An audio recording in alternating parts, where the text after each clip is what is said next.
من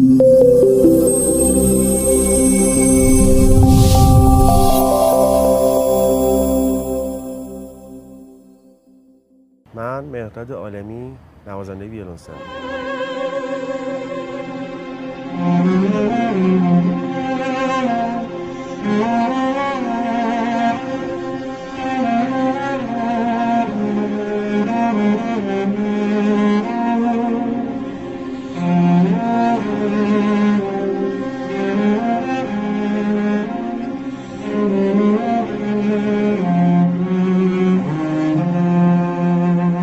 من از سن 9 سالگی به واسطه پیشنهاد پدرم ساز ویولنسل انتخاب کردم و هیچ شناختی نداشتم راجع به این ساز، ولی با توضیحات پدرم، با گذاشتن موزیک تو خونه، گذاشتن ویدیوهای ویولنسل تو خونه، با این ساز آشنا شدم و الان واقعا ممنونشم که باعث شد که من این ساز رو بزنم، به خاطر اینکه الان یکی از بهترین اتفاقای زندگیم اینه که نوازنده ویولنسلم.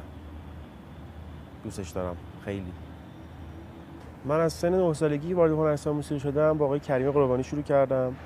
استادم بودن و خیلی برام زحمت کشیدن، یعنی میتونم بگم این یک پدر برای من زحمت کشیدن. ادامه دادیم با ایشون تا مقطع کارشناسی ارشد و یادمه که زمانی که دبیرستان میرفتم، هنرستان موسیقی بودم، ایشون به من کمک کرد که برم ارکستر سمفونیک به واسطه امتحانی که ازم گرفتن و یعنی هم مدرسه میرفتم هم ارکستر سمفونیک تهران میرفتم. یادم اولین کنسرتم با آقای علی رهبری بود که سمفونی 9 بتهوون اجرا کردن که فکر کنم که بعد از انقلاب اولین بار بود که این سمفونی اجرا میشدش. شروع کارم تو ارکستر سمفونیک با آقای علی رهبری بود و خیلی کارا انجام دادیم، خیلی کارهایی که به نظر من هنوزم خیلی کارا مونده که انجام بدیم، خیلی کارا هنوز اول راهم. ارکستر سمفونیک رو خیلی دوست دارم، یعنی نوازندگی توش همیشه برام آرزو بوده و هست، ولی با شرایط خیلی خوبش. امیدوارم که یه روزی ارکستر سمفونیک و موسیقی کشور از این حالی که هست خیلی بهتر باشه. الانم مشغول سری کارهای خودم هستم، رکوردایی که داریم با تو استودیوها، با ارکسترهای مختلف کار میکنیم، ارکسترهای فیوژن، تلفیقی، پاپ، ولی متاسفانه علاقه خود من به موسیقی کلاسیکه، ولی متاسفانه نمیشه اینجا موسیقی کلاسیک کار کرد به دلیل اینکه شرایط خوبی نداره اصلا. مثلا من چند وقت پیش با آقای رهبری توی کشور ترکیه کنسرت داشتیم با هم دیگه و واقعا اونجا فهمیدم که چقدر فرق میکنه. یعنی یه کشوری که حتی فکر کنم از ما حتی عقب‌تر بوده الان خیلی از ما جلوتره، کشور همسایه. و واقعا امیدوارم که بشه دوباره اون رونق موسیقی کلاسیک شکل بگیره و ماها بتونیم سمت موسیقی کلاسیک برگردیم دوباره. من والا سال 94 بود که آقای رهبری اومدن ایران، علی رهبری. من با ارکستر سمفونیک تهران همکاری کردم. یکی از بهترین سالهای زندگیم بودش اون 2 سال که ارکستر سمفونیک زیر نظر آقای رهبری بود. بعد که ایشون رفتن دلم می‌خواست که موسیقی ملی هم تجربه کنم. با آقای شهبازیان شروع کردیم ارکستر ملی رو، ولی متاسفانه میگم چون که حمایت نمیشه از ارکسترها، هیچ حمایتی، واقعا هیچ حمایتی نمیشه. یعنی فکر کنم که مثلا یه بند پاپ و یه بند فیوژن حمایتش بیشتر از ارکستر سمفونیک ارکستر ملیه. به خاطر همین مجبور شدم که از ارکستر بیام بیرون، ارکستر ملی، و خود اون ارکستر هم ارکستر ملی تا خیلی کم، یعنی تمام نوازنده خوب اومدن بیرون، خیلی کم کنسرت برگزار کرد، خیلی کنسرت های واقعا ضعیف. ولی متاسفانه باید بگم که اصلا حمایت نمیشه از ارکسترا. وقتی که از ارکسترا حمایت نمیشه، هر رهبری، هر مدیر هنری تو ارکستر باشه مطمئنا مشکل برمیخوره. به خاطر همین یا باید خیلی آدم قوی باشه که من یادم فقط اون 2 سالی که آقای رهبری ایران بودن هیچ مشکلی نداشت ارکستر. مشکل داشت ولی حداقل کمتر بود، چون ایشون بالاخره آقای رهبری توی بروکسل رهبر بودن، رهبر دائم بودن و مدیر هنری 5 سال. توی ترکیه، توی وین، باز با اینکه ایشون خیلی با تجربه بودن ولی باز هم اذیت میکردن. به نظر من هیچ شخصی نمیتونه تو اون ارکستر دووم بیاره.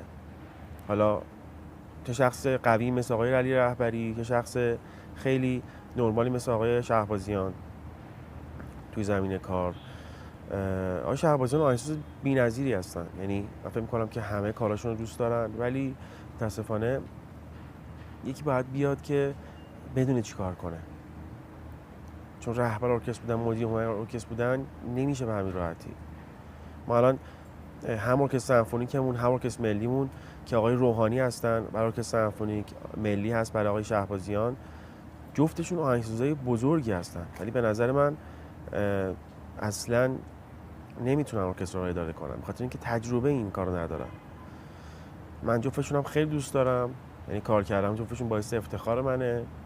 تو کانامم هستش همیشه این تجربه‌ای که باشون داشتم، ولی متاسفانه میگم بعد یکی بیاد که بلد باشه این کار. وضعیت تدریس تو ایران به شدت بحرانیه. یعنی یه شاگرد میاد 2 ماه کار میکنه و بلا فاصله میره توی آموزشگاه تدریس میکنه، یعنی بدون هیچ نظارتی، بدون هیچ مجوزی. آموزشگاه مجوز دارن ولی معلما اصلا بدون هیچ مجوزی من تدریس میکنم، بدون هیچ استانداردی. یعنی ما شاهد این قضیه هستیم دیگه. یعنی یه آموزشگاهی باز میشه، یه کسی میاد چه میدونم اطرافیانشو میاره اونجا درس بدن، در صورتی که آموزشگاه طوری توی کشورهای دیگه هم هست، ولی معلمایی که توش تدریس میکنن معلمایی هستن که حداقل یه استانداردی بهشون میدن، یعنی نمیذارن هر کسی بیاد تدریس بکنه تو آموزشگاه. امیدوارم که این مسئله درست بشه و کسایی که آموزشگاه تأسیس میکنن به فکر فقط جیب خودشون نباشن، به فکر موسیقی کشور هم باشن. به خاطر اینکه الان چه میدونم یه کسی که میاد 3 ماه ساز میزنه تدریس میکنه و واقعا من اگه خودم توی خانواده موزیسین نبودم امکان داشت که دوچار همین اشتباه بشم و برم یه آموزشگاهی که نزدیک خونمونه و برم پیش این معلم اشتباه و بعد از 4 سال 5 تازه بفهمم که چه اشتباهی کردم و عمرم گذشته. و کسی که میخواد نوازنده بشه اون 4-5 سال براش خیلی مهمه. اون حتی اون اکول اولیه که شکل میگیره براش، اون قدم اول خیلی مهمه، چون پایه یه نوازنده است. به نظر من میشه که از خانواده ها یه مقدار بیشتر تحقیق کنن راجع به کسی که میخوان برن بچه‌هاشون رو بفرستن پیش معلما، چون واقعا اصلا افتضاحه، آموزشگاه افتضاحه. من خودم تو هیچ آموزشگاهی تدریس نمی‌کنم، یعنی تو هیچ آموزشگاهی تدریس نمی‌کنم، خاطر اینکه اصلا اعتقاد ندارم به این داستان. یعنی شاگرده میاد تو این ترافیک، میاد 5 دقیقه دیگه میرسه، استاده همونقدر مثلا اگه قرار نیم ساعت 45 دقیقه کار کنه، اون 5 دقیقه که دیر اومده جزو تایمش میذاره. اوکی همه چی نظم باشه، ولی چه میدونم یه پروفسور باید این رفتار رو بکنه، که نه یه معلمی که 2 ماه کار کرده. من شنیدم بعضی از آموزشگاه‌ها با شاگرد 10 دقیقه کار میکنن که این فاجعه است. این شاگرد علنا داره فقط پول میده، هیچ پیشرفتی نمیکنه اصلا. موسیقی پاپ کشورمون مثل تمام شاخه‌های دیگه از نظر علمی به نظر من خیلی ضعیفه و خیلی عقبه. یعنی چه میدونم، شاید کمتر خواننده و تنظیم کننده ای تمام سبک‌های موسیقی بشناسه. یعنی ضعف کسایی که خواننده هستن، ضعف کسایی که تنظیم کننده هستن تو شناخت موسیقی مختلف احساس میشه. یعنی تنظیم کننده نمیشناسه موسیقی دیگر رو، خواننده اصلا نمیشناسه موسیقی دیگر رو. یعنی به نظرم یه کسی که این کار داره انجام میده باید واقف باشه به تمام سبک‌های موسیقی، کلاسیک، پاپ، جاز، سنتی حتی. به نظر من دلیل اینکه موسیقی پاپ امروزه یه ذره تک‌بعدی و ضعیفه عدم شناخت کسایی که دارن کار میکنن توشه و نداشتن علم. یعنی چه میدونم فلان تنظیم کننده میره یه دونه کامپیوتر میخره میشینه با یه برنامه نرم افزار کار میکنه، دیگه نوت بلد باشه. حتی من شده میرم ضبطای خواننده ها رو میزنم بعضیاشونو، بعد این تنظیم کننده ها میگن که خب یه چیزی بزن. میگم چی بزنم؟ شما تنظیم کننده ای. بعد خندم میگیره، ولی بیزینس دیگه. بیزینس منم به فکر منم اصلا نگاه آرت ندارم بهش، نگاه بیزینسی دارم بهش. ولی به اون تنظیم کننده میگم که من تنظیم کردم برات، تو تنظیم نکردی. ولی شاید ناراحت بشن خیلیاشون، ولی به نظر من باید بگیم دیگه. ما که کار کردیم تو موسیقی، تو هنرستان بودیم، مثل این چیزا رو دیدیم، 4-5 تا ارکستر خارجی رفتیم ساز زدیم، باید بگیم به اینا نوت مگه میشه تنظیم کننده مگه میشه نوت بلد نباشه؟ مگه خواننده میشه نوت بلد نباشه؟ اصلا خنده داره. متاسفانه مردم ما کسی که موسیقی گوش میکنن میان کنسرت، نگاه موسیقیایی و نگاه کنسرتی ندارن. کسایی که دلشون میخوان مثلا برن یه جا هیجان داشته باشن، میخوان مثلا چه میدونم برن یه جا که خوش بگذره بهشون، میان کنسرت. در صورتی که مثلا کنسرت باید تو بیای موسیقی گوش کنی. یعنی صرفا مثلا ما داریم میبینیم دیگه، من یه سری تو ارکسترهای پاپ که ساز میزنم یه سری تکنوازی داشتم که مردم میان توی سالن و خیلی استقبال میکنن و خوششون میاد، ولی همون پکیج تکنوازی اگه توی موزیک باشه کسی گوش نمیکنه، مثلا ترک بعدی.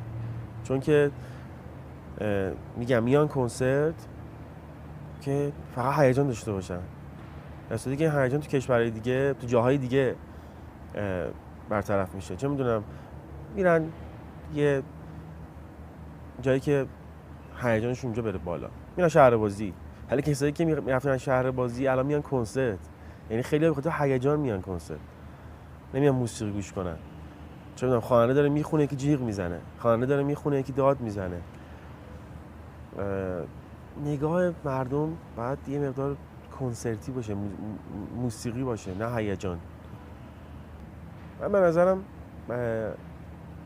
البته ما تو همه شاخه‌ها این مشکل داریم، مشکل نداشتن علم تو همه شاخه‌ها حس میشه. یعنی کسی که اینا به خاطر کمبود مطالعه است تو مردم ما. خیلی ها میان تو کنسرت اسم ساز من نمیدونن. چه میدونم مثلا یه اسمی میگم شما اسم ساز من نمیدونی هنوز. من سعی میکنم کمکشون کنم، بهشون بگم. یعنی با یک کم مطالعه میشه تمام این حتی یه ذره علمی که به موسیقی هست رو داشته باشن. این پیشنهادم برای مردم اینه. به عنوان حرف آخر، یکی از دلایلی که مردم سازهای مختلف و موسیقی رو خیلی خوب نمیشناسن صدا و سیماست، تلویزیون ایرانه که معرفی نمیکنه. تو کشورهای دیگه کامپیتیشن مسابقه برگزار میکنن، تو تلویزیون نشون میدن، نوازنده میاد ساز میزنه، نوازنده میاد میخونه. یعنی شما فکر کن کسایی که مثلا 15 سالشونه 14 سالشونه میان توی مسابقه‌های مثلا مثل حالا اسم نمیبریم، خیلی از مسابقه‌ها که شرکت میکنن و تلویزیون نشون میده، تلویزیون خارجی نشون میده و مردم میگن که خب این که داره مسابقه میده انقدر خوب میخونه، کسی که خواننده است و میاد توی بازار موسیقی باید خیلی خوب باشه دیگه. یعنی انتظار مردم میره بالا. توی صدا و سیمای ما، تلویزیون ما این داستان نیست. یعنی مردم دورن از موسیقی. الان خوب میرن کنسرت خاطر اون هیجانه، ولی نمیشناسن، نمیدونن چیه. یعنی تقصیری هم ندارن و فرهنگش رواج داده نمیشه. من امیدوارم که یه مقدار هم مطالعه هم شبکه‌های تلویزیونی کمک کنم به این داستان که درست بشه. یعنی این علم موسیقی تو مردم بره بالا.